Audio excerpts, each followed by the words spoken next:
السلام علیکم ورحمۃ اللہ تعالی وبرکاتہ۔ سبق نمبر 3، خود آگاہی کے بارے میں۔ بچوں کی نفسیات سے قبل استاد کی خود اپنی نفسیات سے واقفیت خود آگاہی کہلاتا ہے۔ بچوں کی نفسیات سے قبل استاد اپنی نفسیات سے واقف ہوں، اس لیے کہ اپنی نفسیات سے خود کا مطالعہ کرنا یا کسی سے اپنی نفسیات کا مطالعہ کروانا مندرجہ ذیل 4 نکات سے نفسیات کا مطالعہ کرے۔ نمبر 1 سیرت، نمبر 2 کارکردگی، نمبر 3 اخلاق، نمبر 4 وضاقت۔ نمبر 1 سیرت کے بارے میں۔ عام طور پر سیرت نگاری میں زندگی کے حالات بیان کیے جاتے ہیں، لیکن نفسیات کے مضمون میں سیرت سے مراد کسی شخص کے مزاج، جذبات، انداز گفتگو وغیرہ کا مطالعہ کرنا اور کمزوریوں کو دور کرنا، اچھائیوں کو بڑھانا۔ تقدیر سے ممکن ہے نہ تحریر سے ممکن، تقدیر سے ممکن ہے نہ تحریر سے ممکن، وہ کام جو انسان کا کردار کرے ہے۔ ایک استاد کو جو سب سے پہلے اپنے مزاج کا مطالعہ کرنا چاہیے، اسے یہ دیکھنا چاہیے کہ اس کو جلد غصہ تو نہیں آتا۔ اگر اس کا مزاج سخت و گرم ہے تو یہ تعلیم و تربیت میں نقصان دہ ہے۔ اس لیے اللہ تعالیٰ نے حضور صلی اللہ علیہ وآلہ وسلم کے مزاج کی تعریف فرماتے ہوئے کلام پاک میں فرمایا، بسم اللہ الرحمن الرحیم، وَلَوْ كُنْتَ فَظًّا غَلِيظَ الْقَلْبِ لَانفَضُّوا مِنْ حَوْلِكَ، سورہ آل عمران۔ یعنی اگر آپ سخت دل ہوتے تو یہ صحابہ تمہارے قریب جمع نہ ہوتے۔ اس لیے ایک استاد کو اور خاص طور پر مدارس اور مکاتب کے استاد کو سخت مزاجی اور گرم مزاجی سے پرہیز کرنا چاہیے، خود کو بتکلف خوش مزاج بنانا چاہیے۔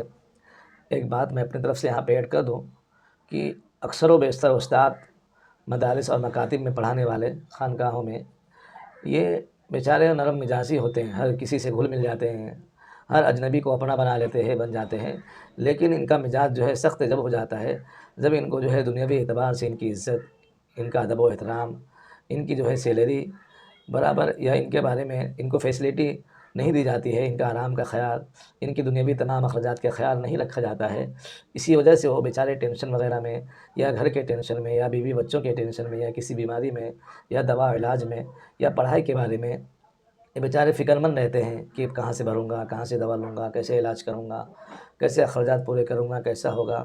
یہ تمام باتیں ذہن میں آتے آتے وہ جو ہے مزاج جو ہے کڑک بن جاتا ہے، مزاج میں سختی، غصہ پن آ جاتا ہے۔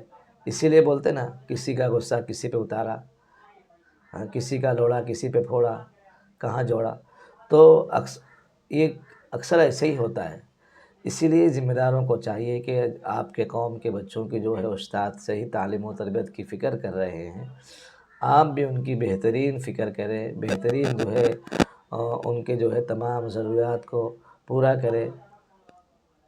یہ اسی وجہ سے ہوتی ہے، شاید ہماری بات غلط بھی ہو تو معافی کی درخواست ہے۔ حدیث پاک میں غصے کو قابو کرنے کا جو طریقہ بیان کیے گئے ہیں اسے اختیار کرنا چاہیے۔ یہ سوچنا چاہیے کہ ایک طبیب مریض کے علاج کے وقت اس پر خفا نہیں ہوتا۔ آج کل ڈاکٹر لوگ بھی تو خفا ہو جاتے ہیں، غصہ کرتے ہیں، تم نے ایسا کیوں نہیں کھایا، ویسا کیوں نہیں کیا، جیسا میں بولا تھا، غصہ کرتے ہیں، ڈانٹ دیتے ہیں، چلا دیتے ہیں۔ یہ سوچنا چاہیے کہ ایک طبیب مریض کے علاج کے وقت اس پر خفا نہیں ہوتا، غصہ نہیں ہوتا۔ اسی طرح ہم طلباء کے طبیب ہیں، ہمیں ان پر غصہ نہیں ہونا چاہیے۔ ایک ہے غصہ ہونا، دوسرے ہے غصے کا اظہار کرنا۔ اگر کوئی کسی پر غصہ ہوتا ہے تو اس کو اپنے نفس پر قابو نہیں ہوتا، جب مارتا ہے تو بے تحاشا مارتا ہے، جس سے بچوں کو جسمانی نقصان پہنچتا ہے۔ بعض بچے ایسے مار سے تعلیم چھوڑ دیتے ہیں، لیکن کبھی کبھی تربیت میں غصہ کا اظہار کرنا ہوتا ہے۔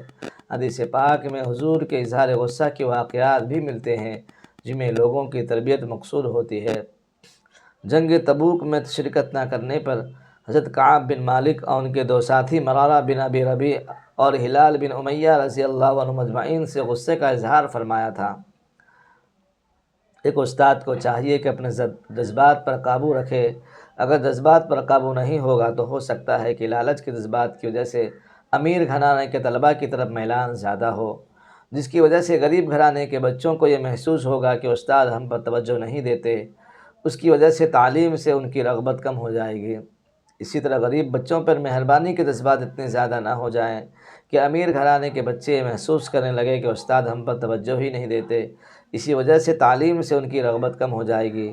بعض استاد طلباء کے سامنے اس طرح کہتے ہیں کہ امیر گھر کے بچے کہاں پڑھتے ہیں، اکثر غریب گھر کے بچے ہی پڑھ کے بڑے آدمی بنتے ہیں۔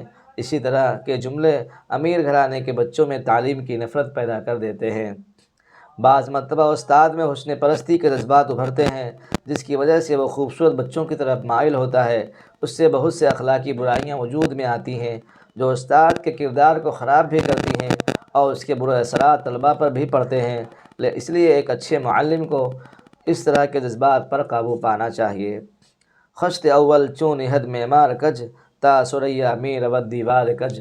یہ فارسی کا شعر ہے، یعنی اگر معمار کی پہلی اینٹ ٹیڑھی رکھے گا تو اگر وہ کوئی عمارت ثریا یا ستارے تک بھی بنائے گا تو وہ ٹیڑھی ہی رہے گی، سیدھی نہیں ہوگی۔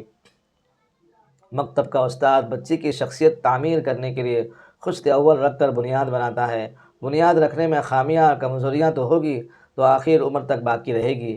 اسی لیے مکتب کے استاد کو بنسبت مدرسے اور جامعات کے استاد سے زیادہ فکرمند اور محنتی ہونا چاہیے۔ اللہ تعالیٰ سے دعا ہے کہ اللہ تعالیٰ ہم سب کو ان باتوں پر عمل کرنے کی فکر عطا فرمائے۔